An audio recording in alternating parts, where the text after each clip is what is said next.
पूजा पाठ कुछ हो नहीं रही थी और भारत माँ की जय, भारत माँ की जय।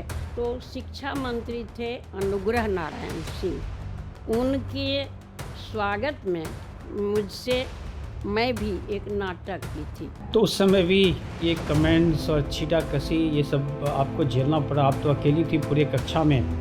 बहुत खराब माहौल था। लड़कियों को तो घर से निकलने ही नहीं दिया जा रहा था। लड़कियां अगर खेलेंगी तो गुड़िया खेलेंगी। और रातों रात गए और मुजफ्फरपुर की गाड़ी पकड़े। मेरा एडमिशन ऐसे करके हुआ।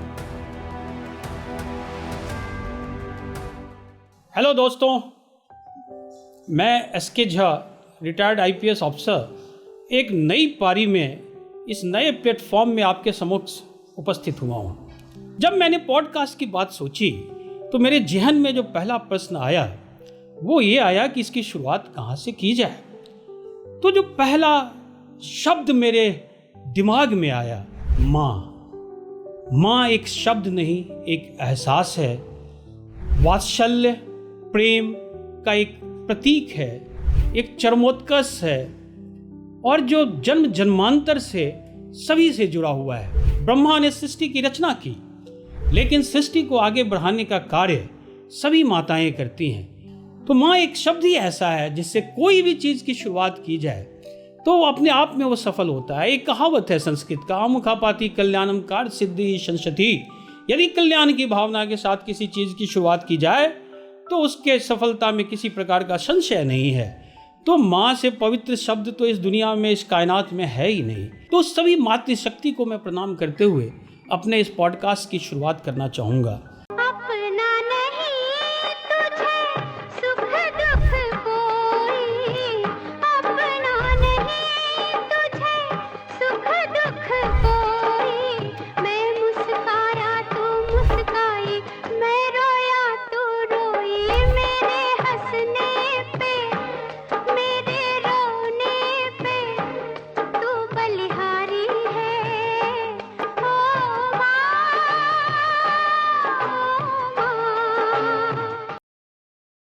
तो माँ, सबसे पहले तो मैं आपसे ये जानना चाहूँगा कि आपकी चेतना होने के बाद वो पहला इंसिडेंट कौन सा है जो आपको याद आता है?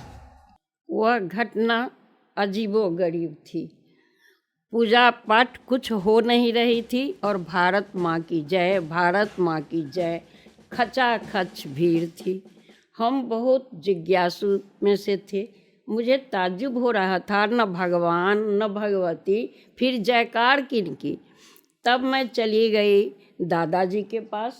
छोटे दादा थे, क्योंकि पिताजी लोगों से तो डर लगता था। दादाजी से मैंने पूछा, ये भारत माता कौन सी भगवती हैं? न कुल देवी हैं, न सीताराम का जय की जय, न विष्णु भगवान की जय, न भोला बाबा की जय, न किसी की शादी न ब्याह। और इतने हलवाई बैठे हैं, रंग बिरंग के व्यंजन बन रहे हैं, यह क्या है? तो दादाजी ने कहा कि बेटा, तुम अभी नहीं समझोगी। यह भारत माता भारत देश का नाम है और उसी की धरती को हम भारत माता कहते हैं। मैं सच में नहीं समझ सकी। तब उन्होंने दूसरा प्रश्न पूछा कि तुम्हारे घर में कौन मालिक है? तो मैंने कहा, मेरे बड़का बाबूजी मालिक हैं। तो तुमको प्यार करते हैं? हमने बहुत प्यार करते हैं। डांटते भी हैं? हमने ना, नहीं डांटते हैं। तब उन्होंने कहा कि यहाँ विलायत से आके मालिक बन गए थे, जो हम लोगों को सिर्फ डांटते थे, मारते थे, पीटते थे और एक नहीं सुनते थे। तुम्हारे दादाजी तो, तुम्हारे बड़का बाबूजी तो सुनते हैं। तो यह हुआ अपना राज्य। और पहले जो था सो वह परतंत्र थे हम लोग, अब स्वतंत्र हो गए हैं। इसीलिए भारत माता की जय। और गांधी जी चूँकि इसमें काम किए थे, इसीलिए गांधी जी की जय हम लोग बोल रहे हैं। मैं तो केवल कल्पना कर सकता हूँ कि 1947 में 200 साल के बाद जब आज़ादी मिली होगी तो क्या उत्साह का माहौल रहा होगा पूरे देश में, क्या जश्न का माहौल रहा होगा। तो आपकी पहली याद यदि स्वतंत्रता की याद है तो निस्संदेह इससे अच्छी याद तो कोई हो ही नहीं सकती है। और देश 1947 में जब स्वतंत्र हुआ होगा उस समय से लेके आज तक की यात्रा की आप साक्षी हैं, आपने इसको देखा है। आपने स्वतंत्र देश में, स्वतंत्र भारत में आपकी चेतना जागृत हुई। और लेकिन उस समय जो सामाजिक स्थिति थी, जो पारिवारिक स्थिति थी और ख़ास करके लड़कियों की स्थिति थी, वो काफ़ी चिंताजनक थी। आप तो उस जगह पे पैदा हुई जो इस देश में सबसे सुदूरवर्ती क्षेत्र, सबसे पिछड़ा हुआ क्षेत्र, नेपाल बॉर्डर के पास का गांव था। 1950 के दशक की लड़कियां खास करके जब ग्रामीण परिवेश में थीं तो वो कैसे रहती थी? खेलकूद, पढ़ाई का क्या माहौल था? बहुत खराब माहौल था। लड़कियों को तो घर से निकलने ही नहीं दिया जा रहा था। लड़कियां अगर खेलेंगी तो गुड़िया खेलेंगी और मिट्टी से घरौंदा बनाएंगी, वो उसी से मिट्टी से ही खाना बनाएंगी, यही उनका खेल था। बड़ी होती गई लड़कियां तो उन्हें सीकी की डलियां बुनना था, सूत काटना था, जनेऊ तैयार करना था। सबसे अधिक आवश्यक माना जाता था कि हम लोगों को जनेऊ बनाने आ जाए, तो हम लोगों को यही सब गुण सिखलाया जाता था। और पढ़ने का नाम तो लेना ही नहीं था, क्योंकि वह लड़कों का काम था। लड़कों का अधिकार था कि वह पढ़ेगा, लड़कियों का अधिकार नहीं था कि वह पढ़ेगी। उसे बस घर में रहना है और माँ के साथ, दादियों के शासन में, चाचाओं के शासन में। एक दिन हम नहाने चले गए तो मेरे चाचा जी सब जगह ढूंढना शुरू कर दिए थे कि मेरे घर की लड़की नहाने चली गई तालाब में। अरे बाप रे बाप, तब तो पाठक के घर की इज्जत चली गई। इस तरह से वहाँ का माहौल बहुत ही खराब था, घर से बाहर नहीं निकलने दिया जाता था। मैं समझ सकता हूँ कि 1950 के दशक में जो लड़कियाँ थीं उनकी स्थिति कितनी ख़राब रही होगी, खास करके ग्रामीण अंचलों में, जहाँ पे ना तो कोई पढ़ाई की सुविधा थी और जो पूरा एक सामाजिक माहौल था वो उसके खिलाफ था। लेकिन ऐसे विपरीत परिस्थितियों में भी आप एक अपवाद स्वरूप थी वहाँ गांव में, क्योंकि जहाँ तक मुझे याद है कि उस पूरे क्षेत्र में शायद बहुत कम ऐसी महिलाएं होंगी जिन्होंने हायर एजुकेशन भी ग्रहण किया होगा। ये कैसे संभव हुआ कि जो प्राथमिक शिक्षा आपकी शुरुआत हुई वो कैसे हुई? जब लड़कियों की पढ़ाई नहीं होती थी तो आखिर आपके माँ बाप या आपके परिवार कैसे तैयार हो गए कि आपकी पढ़ाई आगे बढ़ती चली गई? तो ना स्कूल था, न टीचर थे, न कोई महिला टीचर तो नहीं ही थी। तो बाबूजी की एक बहन थी गुलाबती देवी, उसको उन्होंने पढ़ाया लिखाया और मिडिल की परीक्षा दिलवाई पुपरी जाकर, क्योंकि गांव में अगर परीक्षा देने जाती तो उन पर बहुत शासन होता और बाबूजी पर भी होता। तो छिप छिप के लोग गए और पुपरी से उनको मिडिल पास करवाया गया और उन्हीं को टीचर बना दिया गया। एक ठो ढेला ले करके धरती पर लिखा जाता था, अ आ इ उ ऊ, या 1 से 100 तक पढ़ना रोज का काम था। जैसे कोई गाना हो, गाना के रूप में उसे दोहराने की प्रथा थी। और उस स्कूल को या दरवाज़ा को या आंगन कहिए, उसको हम ही लोगों को लिपना भी था। जहाँ लिपने की बारी आती थी कि मेरी बहनें घर से भाग जाती थी, घर भाग जाती थी, पर मैं कभी नहीं भागती थी। संभवतः मुझे लिखा होगा पढ़ना, मैं नहीं जानती कि किस तरह से ऐसा हुआ, लेकिन मैं लिखती गई और मैं सीखती गई। गुलाबती देवी मेरी प्रथम टीचर थी, जो मेरी बुआ थी। वो उनका प्यार मुझे बहुत मिलने लगा, इसलिए कि मैं पढ़ती थी, मैं भागती नहीं थी, उनकी बात मानती थी। वही मैं सोच सकता हूँ कि कितना मुश्किल रहा होगा आप सबके लिए पढ़ाई करना, जब समाज में कोई इस बात के लिए तैयार ना हो, परिवार का कोई तैयार ना हो, छिप छिप करके जाके पढ़ाई करनी हो। लेकिन हाँ, उस समय भी ऐसी महिलाएं सामने आईं जिन्होंने शिक्षा की वो नींव रखी, जिसकी वजह से दूसरी महिलाएं और उनके बाद के जनरेशन की महिलाएं शिक्षित हो पाईं।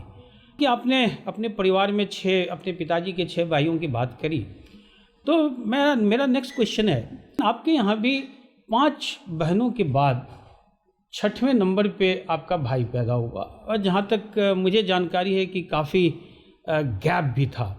तो क्या आपके पिताजी भी पैट्रियार्कल सोच के थे कि एक लड़का होना ज़रूरी है अपने कुल के उद्धार के लिए, कि लगातार 5 लड़कियां हो जाएं उसके बाद बेटे की इच्छा बरकरार रहे, और जहां 17-18 साल का गैप एक बड़े बच्चे में और छोटे बच्चे में हो, तो क्या ये एक सामान्य सी बात थी सभी परिवारों के लिए? नहीं, ऐसी बात नहीं थी तो कि बेटा के लिए लड़कियों की ढेर लग जाती थी, लेकिन मेरे पिताजी के लिए ऐसी बात नहीं थी।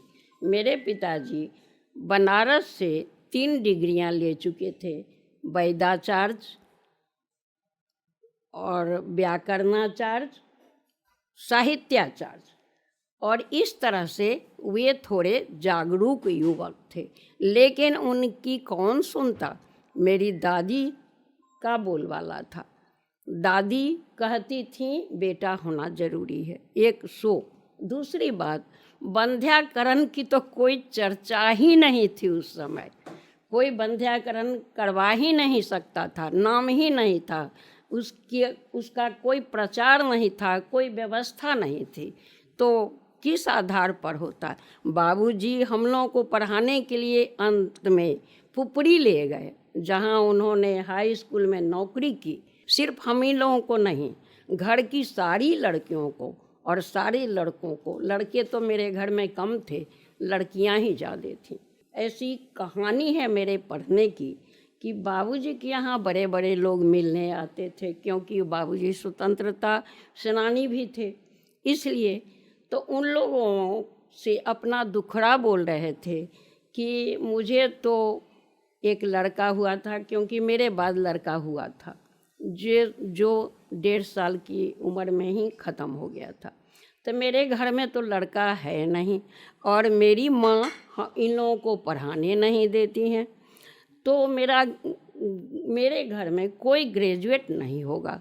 हेमचंद्र को हम पढ़ाते हैं, जो मेरे चचेरे भाई थे, और वो पढ़ना ही नहीं चाहता है। अब बिमला पढ़ना चाहती है तो मेरी माँ इसको पढ़ाने नहीं देती हैं, तो कौन करेगा। तो मैंने उन्हें कहा कि बाबूजी मैं करूँगी, ग्रेजुएट होता क्या है सो बता दीजिए और मैं ग्रेजुएट हो जाऊँगी। उन्होंने कहा बीए पास करने को कहते हैं ग्रेजुएट होना।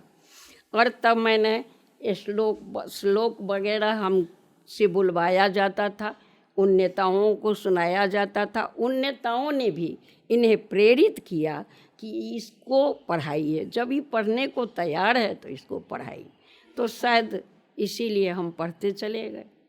ये बहुत रेयर होगा जब पढ़ाई का महत्व कम से कम आपके पिताजी, मेरे नाना जी ने उसको अनुभव किया और उन्होंने आपको पढ़ाया। एक कहावत भी है कि अगर एक माँ पढ़ाई करती है तो पूरे जनरेशन उसका सुधर जाता है, तो शायद इस बात को वो जानते थे। तो माँ, आपके पिताजी 6 भाई थे, उसमें लगभग 15-20 लड़कियाँ थीं। जैसा कि आपने बताया कि महिलाओं का, लड़कियों का पढ़ना तो बहुत मुश्किल था, लेकिन फिर भी आपने पढ़ाई जारी रखी। जब स्कूल में आप जाती थी तो क्या वो कोएड था, लड़के लड़कियां साथ में पढ़ते थे, या अलग से आपने पढ़ा? कभी ट्यूशन आपने लिया? हम ट्यूशन मिडिल तक नहीं लिए, मध्यम क्लास तक। मैं चौथा में पहला से गुरुवाइन के स्कूल से पहला निकली ही थी, और विद्यालय में मुझे जैसा कि टीचर लोग बताएं कि बहुत अधिक मार्क्स आया तो मुझे 7वां में टपा दिया गया। तो मिडिल स्कूल में मैं सिर्फ 2 बरस पढ़ी थी। इसके बाद मैं हाई स्कूल में गई। हाई स्कूल में भी 2 वर्षों तक मैंने पढ़ाई की, और अच्छी तरह पढ़ाई की, क्योंकि बाबूजी ही शिक्षक थे और उनका अभिभावक तो मेरे पर था। अच्छी पढ़ाई हुई। 1954 ईस्वी में विकराल बाढ़ आई, और उस बाढ़ में मेरा घर गिर गया। हम लोगों को पुनः गांव लौटना पड़ा। जब गांव में हाई स्कूल में नामांकन हुआ तो स्वाभाविक है कि उस स्कूल में 8वां से 11वां तक में हम लोग 11वां क्लास तक पढ़े हैं। 11वां क्लास को मैट्रिक कहा जाता था। एक भी लड़की नहीं थी, किसी वर्ग में लड़की नहीं थी।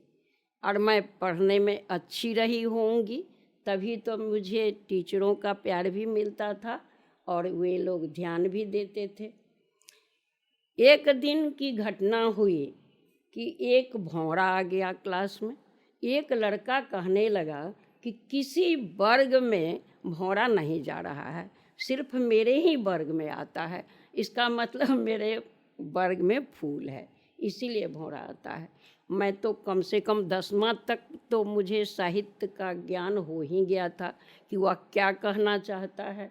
मैं तुरंत पहुंच गई अपने हेड मास्टर के पास। वे दुर्भाग्य से या संजोग से उन्हीं के, मेरे पिताजी के स्टूडेंट ही रहे थे, इसलिए उनको मेरे प्रति स्नेहिल व्यवहार था, बहन मानते थे, गुरु बहन। तो उन्होंने कहा कि बहन तुम तो छोटी हो, लेकिन तुम्हारी व्यवस्था होगी पढ़ने की। अब पढ़ाई ही रुक गई, अब तो हाई स्कूल में जा नहीं सकती थी। तो बाबूजी को भेंट किए वो हेड मास्टर साहब। अब बाबूजी को राय दिए कि बिमला पढ़ना भी चाहती है और बिमला पढ़ भी सकती है, आप पढ़ाइए और घर में ट्यूटर दीजिए। तो बाबूजी ने उन्हीं से ट्यूटर मांग लिया। जो साइंस टीचर थे उनको रखा गया, वही आके मुझे पढ़ाते थे। और इस तरह लास्ट में 10th और 11th में आके मेरे लिए ट्यूटर रखने की आवश्यकता पड़ी। तो उस समय भी ये कमेंट्स और छीटाकशी ये सब आपको झेलना पड़ा। आप तो अकेली थी पूरे कक्षा में, बाकी सभी लड़के ही थे। आज के समय में भी ये सब चीज़ें होती हैं और ख़ास करके छात्राओं को बहुत फेस करना पड़ता है। यद्यपि धीरे धीरे परिस्थितियाँ बदल रही हैं, काफ़ी चेंजेज आए हैं, कानून भी बड़े सख्त हो गए हैं, लेकिन ये सब चीज़ें छात्राओं को खास करके कई जगहों पे अभी भी उन्हें फेस करना पड़ता है। कोई ऐसी यादगार घटना जो दर्शकों के साथ आप शेयर करना चाहें? हाँ, मैं जब 10वां में पढ़ रही थी तो शिक्षा मंत्री थे अनुग्रह नारायण सिंह। उनके स्वागत में मुझसे मैं भी एक नाटक की थी, जिसमें मेरा पोर्सिया का पाठ करना था, जो एक पेशे से वकील थी। एंटोनियो मैं थोड़ा भूल रही हूँ, एंटोनियो से वैसनियों से एंटोनियो ने कर्ज लिया था। और उस कर्जा के पेपर में उसने लिख रखा था कि इस अवधि तक मैं रुपया नहीं दे सकूंगा तो मेरे फेफड़े का 1 पौंड मांस निकाल लिया जाएगा। अब वह कठिन समय आ चुका था, वही मुझे पाठ करना था। तो मैंने पाठ किया और उसमें एक ही सेंटेंस ऐसा था जिसके बोलने से सभी दर्शक बहुत ही खुश हुए, खासकर अनुग्रह नारायण सिंह, कि आप काटो लेकिन not a drop of blood. काट सकते हो क्योंकि तुमने खुद लिखा था, वह लिख चुका था, लेकिन खून के लिए उसने नहीं लिखा था, खून नहीं गिरना चाहिए। इस पर जब मेरा पाठ खत्म हो गया तो अनुग्रह नारायण सिंह अपने पास बुलाए मुझे और बुला करके पूछे कि बेटी तुम क्या करोगी। अचरौत महंत भी बैठे थे। मैं जिस गांव में थी वहाँ महंती राज्य था, चरौत महंत भी बैठे थे। उन्होंने महंत की ओर मुखातिब होके कहा, इस लड़की के लिए आप क्या कहना चाहेंगे। तो पूछे महंत जी कि आप क्या कहना चाहते हैं। तो मैं कहना चाहता हूँ कि इसकी पढ़ाई कॉलेजिया भी होनी चाहिए। अब पिताजी की बारी थी कि पिताजी से, पाठक जी से पूछिए। पिताजी ने कहा कि मैं तो पढ़ा सकता हूँ, पर मैं अर्थाभाव में आ गया हूँ, क्योंकि मेरी 2 बेटियों की मैंने शादी की है और इलेक्शन लड़ने के कारण मेरी संपत्ति समाप्त हो गई है। तो इस हालत में मैं कैसे पढ़ा सकता हूँ। अनुग्रह नारायण सिंह ने कहा कि बेटा तुमको तो नहीं पढ़ाना चाहते हैं पिताजी, अब क्या करोगी। तो हम बोले कि आप पिताजी को कहिए कि मैं कम से कम खर्चा करूँगी, बस मैं नाश्ता नहीं करूँगी और कपड़े अच्छे अच्छे नहीं लूँगी, मैं बिना पेटीकोट की साड़ी पहनूँगी, लेकिन मुझे पढ़ा दें। तब महंत जी ने कहा कि ना, इसको तो पढ़ाना ही पड़ेगा। और महंत जी 15 रुपया प्रति माह क्या कहते हैं वो देने को राजी हो गए, प्रति माह स्कॉलरशिप देने को तैयार हो गए। इसके बाद पिताजी की बारी अब थी। अब मेरे चाचा लोगों का कहना था इसका तो उम्र हो गया, ये तो 15 साल पास कर गई है, अब इसकी तो शादी होनी चाहिए। सब लड़की की शादी हो गई, इसकी कैसे नहीं शादी होगी, इसको कॉलेज आप कैसे भेज सकते हैं, मेरे घर से इज्जत ही निकल जाएगी, आज प्रतिष्ठा समाप्त हो जाएगा इस परिवार का। पढ़ना ही है तो 2 चाचा गेट को बंद कर दिए, मेन गेट को। मेरे आंगन में 20 कमरे थे और गेट को बंद कर दिया गया और दोनों रखवाली के रूप में बउआ काका और दादा काका दोनों सो गए कि गेट नहीं खुले। तब मुझे मेरे पिताजी बोले अब क्या करोगी, एक चोर दरवाज़ा भी था, चोर दरवाज़ा से बोले अब क्या करोगी, ये लोग तो तैयार ही नहीं हैं। तो मैंने कहा कि ना, मैं तो पढ़ूंगी ही पढ़ूंगी। और वह एडमिशन के लिए जाना था। तब मैं गली होकर चोर दरवाजे से निकलकर एक हमारे बाबूजी के मित्र थे उसके घर में छिप गई। और तब बाबूजी भी मुझे उसके कुछ घंटों के बाद, बल्कि दूसरे दिन जाके मुझे लेके और रातों रात गए और मुजफ्फरपुर की गाड़ी पकड़े। तो मेरा एडमिशन ऐसे करके हुआ। मैं एकदम अजीबो गरीब परिस्थिति में मैं कॉलेज जा पाई थी।